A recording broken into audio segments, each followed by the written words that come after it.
Pemirsa, rapat Dewan Gubernur Bank Indonesia pada 16 dan 17 Juli 2024 memutuskan untuk mempertahankan BI Rate di level 6,25%, suku bunga deposit facility 5,50%, dan suku bunga lending facility di 7,00%. Kebijakan itu untuk menjaga stabilitas dan pertumbuhan ekonomi yang berkelanjutan di tengah ketidakpastian global. Faktor apa saja yang menyebabkan BI mempertahankan BI Rate-nya? Apa saja langkah BI untuk memitigasi rambatan global ke ekonomi Indonesia? Untuk membahasnya, kita sudah bergabung saat ini dengan Kepala Departemen Kebijakan Ekonomi dan Moneter Bank Indonesia, Firman Mohtar. Pak Firman, selamat pagi. Selamat pagi Bang Leo. Ya, Pak Firman, saya lihat di sebelah kiri kanan Anda ada tanaman yang segar. Itu mungkin merefleksikan pandangan BI terhadap kondisi ekonomi lokal, global, dan domestik. Pertanyaannya adalah, memang betul secara global masih kuat. Amerika Serikat susah untuk menurunkan suku bunganya karena ekonominya kuat. Tapi Tiongkok kita melihat sudah mulai melambat, Pak Firman. Itu juga tercermin dari harga komoditas yang perlahan-lahan mulai turun. Bagaimana kemudian BI melihat kondisi ini dan apa yang harus diwaspadai di Indonesia? Makasih Bang Leo. Secara umum bacaan kami di rapat Dewan Gubernur kemarin tanggal 16-17 Juli yang lalu memang melihat kondisi perekonomian global saat ini masih tetap solid ya, terutama didorong oleh Amerika, India dan Eropa. Pertumbuhan ekonomi Amerika bahkan kemarin semalam kita lihat memang ada indikasi masih tetap resilient. Dan sementara Eropa juga meningkat didorong oleh domestic demand dan ekspornya yang menguat.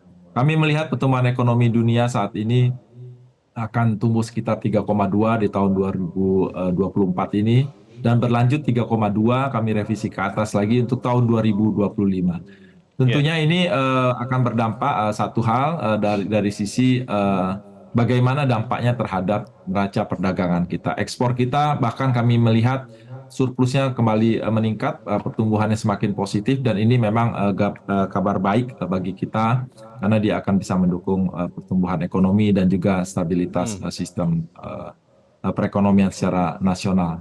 Kira-kira itu Bang Mario. Pak Firman, kita juga lihat bahwa ketidakpastian ya. Kita masih sama-sama menunggu bagaimana The Fed akan mulai menurunkan suku bunganya. Ada yang bilang 1 kali, ada yang bilang 2 kali, besarannya pun banyak spekulasi. Kalau kita melihat misalnya itu terjadi, kira-kira bagaimana dampaknya kepada Indonesia dan khususnya rupiah dan juga beberapa negara emerging market? Karena kita tahu ketika dolar ramai-ramai keluar, rupiah melemah, bagaimana kita antisipasi kalau nanti dolar ramai-ramai masuk ke Indonesia, Pak Firman? Jadi di tengah kondisi ekonomi global yang secara umum baik, ditopang oleh Amerika, India, dan Eropa di tahun 2024 ini, ada satu perkembangan terbaru dari inflasinya Amerika. Kemarin di bulan Juni ternyata inflasinya lebih rendah dari perakiraan pasar dan juga kami, di mana di tahun Juni yang lalu inflasinya tercatat 3,0%.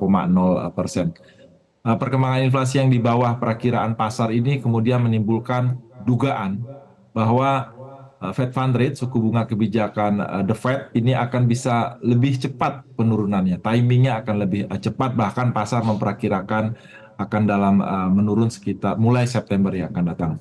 Kami di Bank Indonesia dalam kaitan ini melihat lebih konservatif. Kami selalu perhitungkan bagaimana prospek inflasi Amerika ke depan. Kami perkirakan masih akan turun 1 kali, dan ini akan namun timingnya menjadi lebih cepat di sekitar bulan November dari semula bulan Desember.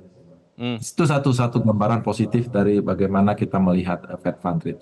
Namun demikian Bang Leo, perkembangan ekonomi global khususnya pasar keuangan ini tentunya juga dipengaruhi faktor-faktor yang lain. Yield USD, US Treasury dari pemerintah levelnya masih tetap tinggi. Bahkan terjadi inverted di mana suku bunga jangka pendeknya, yield USD-nya ini lebih tinggi dibandingkan suku bunga jangka panjang.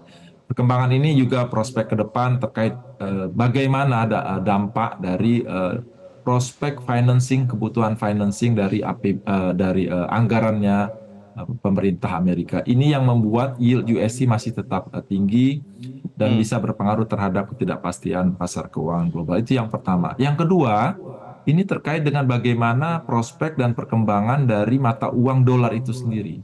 Ya. Perkembangan ini terutama dipengaruhi bagaimana divergensi perbedaan antara suku bunga Amerika dengan suku bunga Eropa, Mhm. Jepang, dan Mhm. juga negara lainnya. Perbedaan inilah yang bisa tetap membuat dolar itu masih menguat.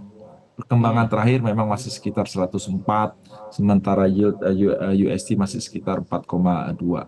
Jadi ini yang kami terus cermati, Bang Leo, Ya. dalam rapat Dewan Gubernur karena akan berdampak terhadap bagaimana persepsi investor global terhadap aliran modal. Perkembangan aliran Mhm. modal ke negara berkembang sudah mulai meningkat, namun belum terlalu kuat. Itu pula yang membuat kami pada gilirannya terus mencermati dengan berbagai strategi yang akan termasuk kami sampaikan akan sudah menahan suku Ya. bunga kebijakan di tetap 6,25. Itu Bang Leo.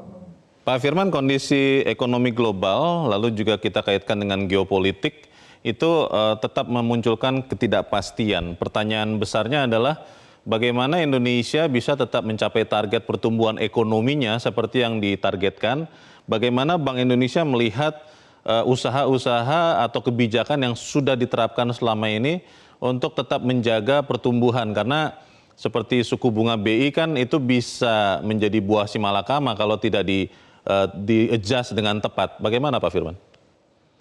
Jadi pada satu sisi ketidakpastian global ini tentu berdampak terhadap perekonomian Indonesia melalui jalur finansial. Aliran modal sejauh ini masih belum terlalu kuat sehingga berdampak terhadap bagaimana dinamika nilai tukar kondisi perkembangan terkini. Dalam kaitan itu Bang Leo tentunya Bank Indonesia sesuai mandatnya akan tetap komit menjaga stabilitas perekonomian. Oleh karena Hmm. itu BI rate yang dipertahankan ini adalah bagian dari upaya menjaga stabilitas tersebut. Stabilitas ini tentunya ditopang oleh bagaimana strategi operasi moneter yang kami terus perkuat.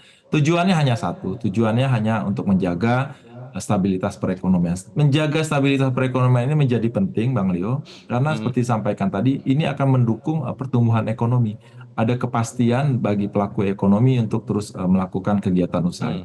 Pertumbuhan ekonomi ini kami melihat bahwa di tahun 2024 ini akan berkisar 4,7 sampai dengan 5,5. Bank Indonesia fully support terhadap ini melalui kebijakan yang pro growth, melalui kebijakan makroprudensial dan sistem pembayaran. Kami melihat bahwa respon pemerintah terkait dengan defisit APBN ini Hmm. akan berdampak positif terhadap pertumbuhan ekonomi, termasuk dampak dari pilkada yang akan meningkat pada triwulan keempat. Ini Hmm. pada gilirannya akan berdampak terhadap pertumbuhan ekonomi di tahun 2024 ini. Sedikit soal pengaruh eksternal tadi Pak Firman, kita lihat harga komoditas itu tidak setinggi di tahun lalu di waktu yang sama ya. Dan kita melihat itu berpengaruh betul kepada Tiongkok yang banyak mengimpor sebetulnya bahan-bahan mentah seperti batu bara dan beberapa barang lain dari Indonesia. Kira-kira ini sudah terantisipasi atau tidak Pak Firman untuk tetap mencapai target, kalau tadi saya rata-ratakan 4,7, 5, berapa 5,1% begitu ya di angka tengahnya. Sudah diantisipasi tidak pelemahan-pelemahan eksternal ini Pak Firman? Ya, angka-angka tersebut tentunya Bang Leo sudah kami antisipasi, termasuk bagaimana komposisi dari pertumbuhan ekonomi dunia, termasuk di Tiongkok yang meskipun dalam 2 triwulan terakhir ini lebih tinggi perakiraannya, memang lebih rendah dibandingkan dengan tahun-tahun sebelumnya. Hmm. Dan dampaknya terhadap harga komoditas global, termasuk batu bara yang seperti disampaikan, ini akan berpengaruh terhadap pertumbuhan ekonomi Indonesia melalui ekspornya. Perkembangan terkini secara umum memang meskipun masih tidak sekuat dengan tahun lalu, ada gambaran permintaan pertumbuhan ekonomi Tiongkok yang lebih baik dari perakiraan tersebut ternyata sudah mulai menopang beberapa harga komoditas khususnya logam. Ini kami sudah hitung semuanya ke dalam pertimbangan akan dampaknya terhadap ekspor yang ternyata dalam perkembangannya sudah meningkat dan juga akan berlanjut terhadap investasi dan konsumsi. Tentunya Oke. ini Bang Leo, kita tidak hanya fokus terhadap India, kita Ya. melihat juga bagaimana komposisi pertumbuhan ekonomi di negara lain termasuk di Amerika yang perkembangannya memang masih tetap tetap solid, dan ini sebagai salah Ya. satu mitra dagang utama Amerika memang masih kuat berkontribusi positif terhadap ekspor kita. Karena Pak Firman sudah sebut Amerika, di bagian berikut saya ingin bertanya, apakah benar sebagian orang mengatakan Bank Indonesia hanya akan mengikuti Bank Sentral Amerika, The Fed. Kalau The Fed masih belum menurunkan, maka Bank Indonesia akan tetap mempertahankan. Tapi begitu nanti menurunkan, baru Bank Indonesia menurunkan. Tapi kita harus jeda dahulu, Pak Firman dan pemirsa tetaplah bersama kami. Zona Bisnis segera kembali. Terima kasih Anda masih bersama kami. Kita masih membicarakan langkah Bank Indonesia ke depan. Pak Firman, BI rate dipertahankan di rapat Dewan Gubernur terakhir, dan Bank Indonesia tetap mencermati apa yang terjadi baik dalam negeri maupun luar negeri.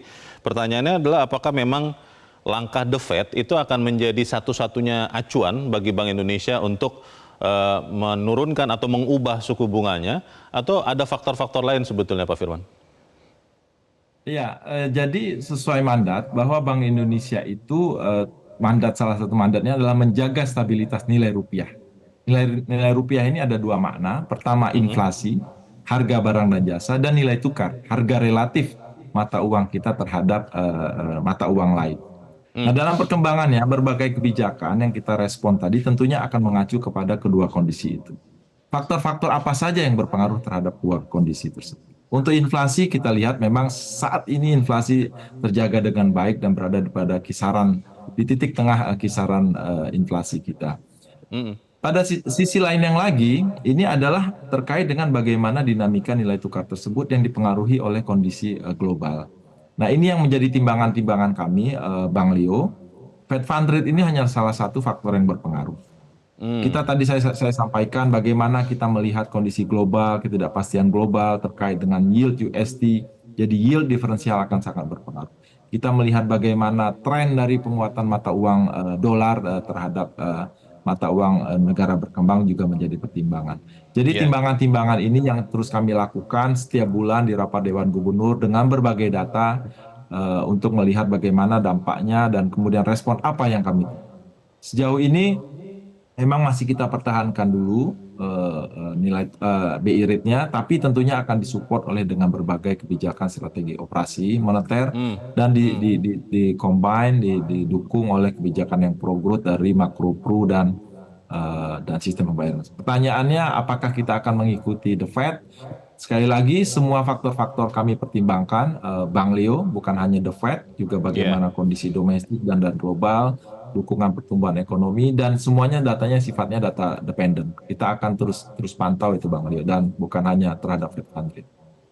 Pak Firman, kalau lihat nilai tukar rupiah terhadap dolar Amerika, mungkin dari akhir pekan lalu kalau tidak salah atau pekan ini sempat menguat. Kita bicara 16.000, tadinya saya pribadi mengira akan tembus 16.000 bulat, mungkin 15.900 sekian. Tapi dalam 1-2 hari terakhir kita lihat juga kembali menyentuh 16.200-an.